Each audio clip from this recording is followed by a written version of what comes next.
February the 1st is Budget Day in India. It will be the last full budget of this government, a final chance to impress the voters and push a new and bold economic agenda, if that's what they want to do. So what kind of budget should we expect? Will it be a populist one, or will the government choose to be prudent? Today, the Government of India presented what is called the Economic Survey, and it painted an optimistic picture. It said India will grow at the rate of 6.5% in the next fiscal year. The IMF has also said that India will be the world's fastest growing major economy this year. The budget is expected to cash in on this momentum. The finance minister has dropped some hints in the past. Last month, Nirmala Sitharaman issued a statement about the budget, and there are two important takeaways. A, this budget would follow the spirit of previous ones, and B, it will set a template for the next 25 years. What does that mean? What is the spirit of previous budgets? In the past, the government has prioritized two things. One is capital expenditure. This is the money that the government spends on building or acquiring fixed assets. You know, things like infrastructure. These are fixed assets. The government spends money to get them. In the last 2 years, the budget for capital expenditure has grown in India. The increase was around 35%. And that should tell you how important this is for the government. They want to spend big money on building assets.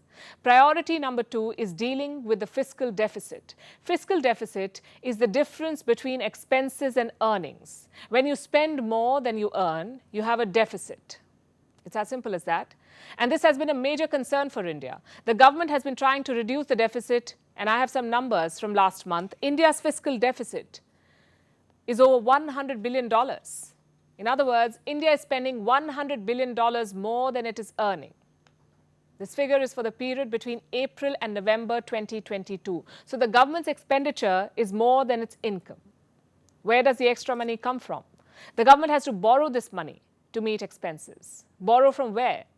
The government issues bonds for this. These are like loans, but loans for the government. These bonds are floated in the financial market. Anyone can buy them. You and I can buy them. They have a fixed tenure. So you buy a bond, you pay a certain amount of money. That money is blocked for a certain period of time. After that period, the government is going to return the money and also pay you interest on it. That's how it works. The government wants to lower this debt, this deficit. Like I said, these are the priorities: spending more on building assets and at the same time spending prudently. And now to the question that you and I care about the most. What about income tax? Will it go up or down? It's difficult to say. I can tell you what the finance minister said a couple of weeks ago, and I'm quoting again. This is Nirmala Sitharaman. I belong to the middle class and identify myself as middle class so I can understand them. The Modi government has not levied any new tax on the middle class in any budget so far. What do you think this means? If there are no tax breaks this time, the government may not tinker with existing slabs either. The other big issue is that of unemployment. How will the finance minister tackle that? And again, let me show you some numbers. These are from December. India's unemployment rate rose to a 16-month high. It stood at 8.3%. In November, it was 8%. And it's particularly bad in urban India. It's a little over 10%. That's the unemployment rate in urban India, a little more than 10%. And we're waiting to see if and how tomorrow's budget will address this problem. Finally, the threat from external risks. How do you insulate India's economy from global shocks? The war in Ukraine and its fallout in the West, the wobbly energy prices, the growing calls for protectionism, the disruption in supply chains, especially due to the devastating Wuhan virus wave in China. All these issues have a direct bearing on India and its economy.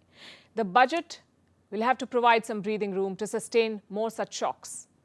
Yesterday, we told you what's working for India. Inflation remains largely in control. Economic activity has resumed. The crisis in China is throwing up new opportunities for India. Leading agencies are calling India the quote-unquote bright spot in the global economy. The International Monetary Fund, or IMF, has made a new projection. It says India will be the fastest growing major economy in the world.